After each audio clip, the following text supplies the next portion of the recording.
wabarakatuh. Waalaikumsalam warahmatullahi wabarakatuh. Selamat siang anak-anak semua. Siang, Bu. Apa kabar kalian semua, sehat? Alhamdulillah sehat, Bu. Alhamdulillah. Gimana? Alhamdulillah Ibu sehat juga. Baiklah, pada Zoom kali ini kita akan melaksanakan bimbingan konseling kelompok. Apakah kalian sudah tahu apa itu bimbingan konseling kelompok?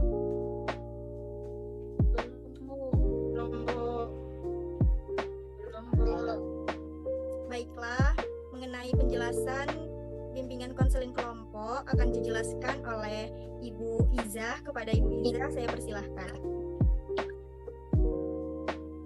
Saya di sini akan menjelaskan apa itu konseling kelompok. Nah, jadi konseling kelompok itu merupakan bantuan yang diberikan oleh guru BK untuk membantu menyelesaikan masalah dari masing-masing siswa. Nah, melalui konseling kelompok ini diharapkan bisa membantu untuk menyelesaikan masalah baik dari masalah pribadi, masalah sekolah, atau masalah lainnya. Nah, caranya itu masing-masing dari siswa itu menyampaikan permasalahannya dan nanti kita pilih salah satu untuk diselesaikan permasalahannya. Begitu ya. Oke, Bu Iza, terima kasih. Dan dalam proses konseling ini kita ada beberapa azas yang harus kita laksanakan, yaitu yang pertama ada azas kerahasiaan. Jadi yang ada dalam ruangan forum Zoom ini harus bisa menjaga rahasia. Nanti kan masing-masing dari kalian kan mengutarakan permasalahan gitu. Jadi kita semua harus mempunyai sifat rahasia. Nggak boleh nanti di luar yang ikut Zoom ini tahu permasalahan orang ini gitu. Yang kedua tuh ada azas kesukarelaan, yaitu azas ini kalian itu mengutarakan permasalahan kalian tuh dengan sukarela gitu, tanpa ada paksaan gitu. Jadi dari diri kalian sendiri, dari hati kalian sendiri yang ingin menceritakan permasalahan kalian, tidak ada tekanan dari orang lain atau paksaan dari orang lain. Yang ketiga itu ada azas keterbukaan, yaitu kita harus saling sama-sama terbuka agar konseling kelompok kita ini bisa berjalan lancar. Jadi permasalahan nantinya pun mendapatkan solusi yang insya Allah bisa bermanfaat bagi kita, bagi kalian nanti yang mempunyai masalah, yang kita pilih nanti permasalahannya. Jadi dimulai dari siapa dulu nih yang mau mengutarakan permasalahannya?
Baiklah, jadi dari hasil permasalahan yang udah teman-teman sampaikan tadi, maka saya dengan Bu Iza tadi telah sepakat mengambil permasalahan yang mengenai broken home. Itu kan tadi ada dua tuh, dari Nadia sama Jelita. Kurang lebih itu kan permasalahannya sama. Sebelumnya Ibu minta maaf, Ibu Iza tidak dapat bergabung bersama Zoom kita, bimbingan konseling kita pada hari ini karena ada urusan beliau. Jadi kita saja yang menyelesaikan permasalahannya. Baiklah, permasalahan Nadia dan Jelita tadi kurang lebih seperti kalau Nadia kurangnya biaya untuk kuliah dan tempat untuk bertanya tentang perkuliahan itu bagusnya ambil jurusan apa itu belum ada tempatnya karena dalam keluarga masih dengan kondisi yang hangat-hangatnya. Dan kalau di Jelita itu tadi sama biaya perkuliahan juga, kedua orang tua tadi juga baru berpisah dan orang tua menyarankan untuk tidak kuliah untuk menjaga adik, dan abang pun menyarankan seperti itu. Kurang lebih seperti itu ya tadi permasalahannya. Jadi kalau saran dari siapa dulu nih yang mau memberikan saran? Nanti ibu simpulkan. Ada yang mau mempunyai saran?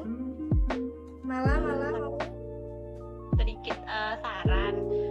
Menurut saya mungkin seperti permasalahan pada biaya, mungkin bisa saja dari pihak universitas biasanya pasti ada keringanan atau seperti beasiswa, karena kan kalau orang tua udah ada yang cerai atau keluarga masih banyak tanggungan, nah itu biasanya juga pasti ada keringanan dari pihak kampus, atau kita juga bisa dapat beasiswa gitu.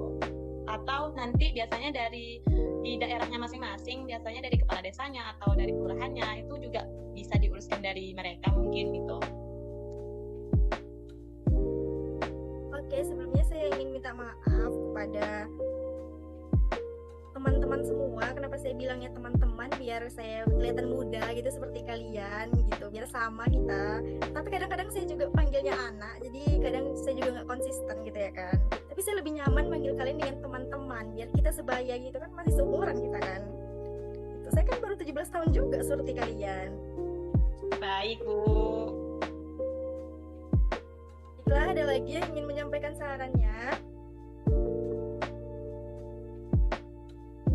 Sinta punya saran atau Nabila? Ya, Bu. Baik, kepada Sinta.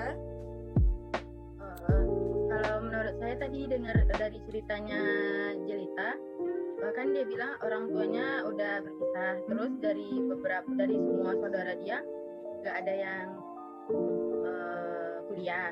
Sekarang di posisinya dia pengen kuliah. Nah, pengen kuliah. Itu kesempatannya kan nggak semua orang bisa dapat duduk di bangku perkuliahan. Banyak yang dia mampu misalnya kan, terus otaknya juga mampu, tapi ketika dia ingin masuk ke bangku perkuliahan dia nggak jebol atau belum rezekinya. Tapi Jelita dengan kondisi yang kayak gitu, orang tua berpisah, keluarga yang ramai, tapi dia mana tahu ada kesempatan untuk duduk di bangku perkuliahan. Jadi kalau misalnya dia ada putus asa atau takut untuk melanjutkan ke jenjang yang lebih tinggi, itu menurut saya pribadi sih kurang ya. Seharusnya dia bertekad nih dengan orang tua yang udah pecah, adik-beradik yang banyak, tapi di antara mereka saya yang berhasil gitu. Ditanamkan dalam diri harus dari semuanya saya yang berhasil, jadi saya yang bisa membantu saudara-saudara yang lain gitu. Itu sih, Bu. Terima kasih. Oke, baik. Siapa lagi? Sarah punya saran untuk teman-temannya atau Rusdian?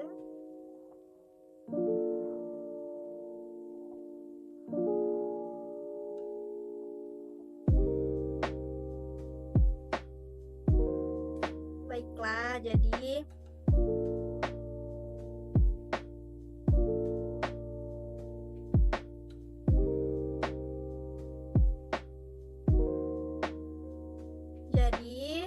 dari saran-saran anak-anak tadi, Ibu dapat menyimpulkan bahwasanya Nadia dengan Jelita itu kalian punya kesempatan untuk melanjutkan sekolah ke jenjang perkuliahan karena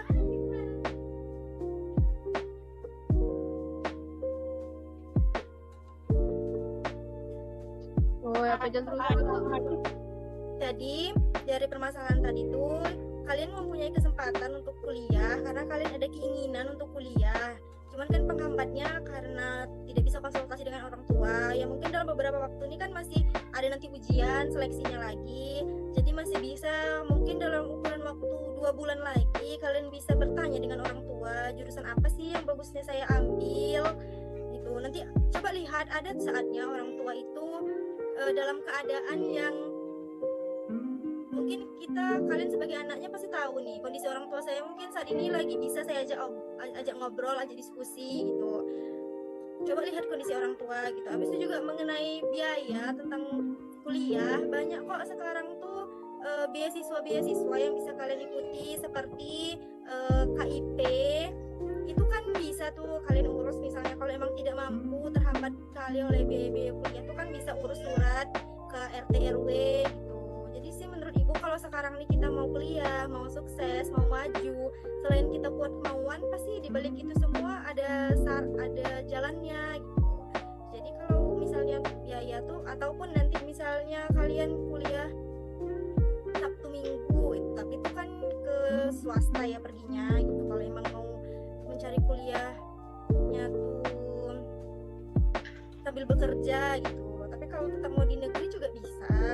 Terus nanti kan bisa juga kan kuliah itu ada UKT-nya. Nanti pasti para universitas juga mempertimbangkan lagi tentang yang kalian isi biodata diri gitu.